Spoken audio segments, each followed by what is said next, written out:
AP అసెంబ్లీలో చిన్న పిల్లల్ని తీసుకొచ్చిండు లోకేష్ గారు. సో వాళ్ళు ప్రతి ఒక్కరు మాట్లాడే మాటలు వింటే అసలు ప్రిపేర్ అయ్యి వచ్చి ఒక్కొక్కరి మాటలు బుర్రలు పగిలిపోయేలా మాట్లాడారు అనమాట. ఏం మాట్లాడిర్రు ఏంది అనేది పక్కన పెడితే, సో వీళ్ళకి అండ్ ఎవరైతే ఎమ్మెల్యేలు, మినిస్టర్లు, ఎంపీలు వాళ్ళు ఉన్నారో వాళ్ళతో కంపేర్ చేసుకుంటే వీళ్ళు ఎందుకు ఇలా మాట్లాడలేకపోతున్నారు? వీళ్ళు వాళ్ళకంటే చాలా మెచ్యూర్గా ఉండాలి కదా, చాలా వాళ్ళకంటే కంటెంట్గా ఉండాలి కదా, సమాజం మీద అవేర్నెస్ ఉండాలి కదా, సమాజం అభివృద్ధి గురించి మాట్లాడాలి కదా అనుకున్నాము.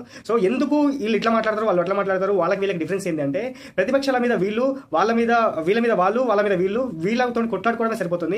అసెంబ్లీ సమావేశాలంటే ఒకరి గురించి ఒకరు అంటే మీరు చేసిన తప్పు ఇది, మేము చేసిన తప్పు అది అని చెప్పేసి ఆ చర్చలు జరుగుతాయి తప్పితే సమాజం అభివృద్ధి ఎలా తీసుకురావాలి, ఎడ్యుకేషన్ ఎలా డెవలప్ చేయాలి, హెల్త్ ఎలా డెవలప్ చేయాలి అనేది అసలు డిస్కషన్కే రాదు.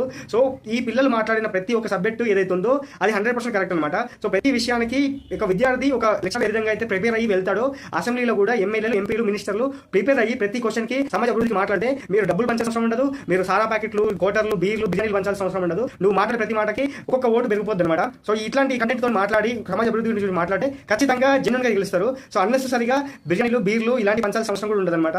సో ముందు విద్యా వ్యవస్థ పెరుగుతుంది అండ్ స్టూడెంట్స్ పెరుగుతున్నారు. ప్రతి ఒక్కరు కూడా ఎవరైతే కరెక్ట్ గా మాట్లాడతారో, సమాజ అభివృద్ధి గురించి ఆలోచిస్తారో వాళ్ళకి మాత్రమే ఓట్లు పడతాయి. సో ఎవరైతే ఇప్పుడు ఉన్నారో ఇవి మార్చుకొని అభివృద్ధి, సమాజం కోసం అభివృద్ధి ఎలా జరగాలి, ఎడ్యుకేషన్ ఎలా ఇవ్వాలి, ప్రాపర్ మెయింటెనెన్స్ ఎలా నేర్పించాలి పిల్లలకి అనేది చూపిస్తే 100% మన ప్రభుత్వం కానీ మన సమాజం కానీ బాగుపడుతుంది అనమాట.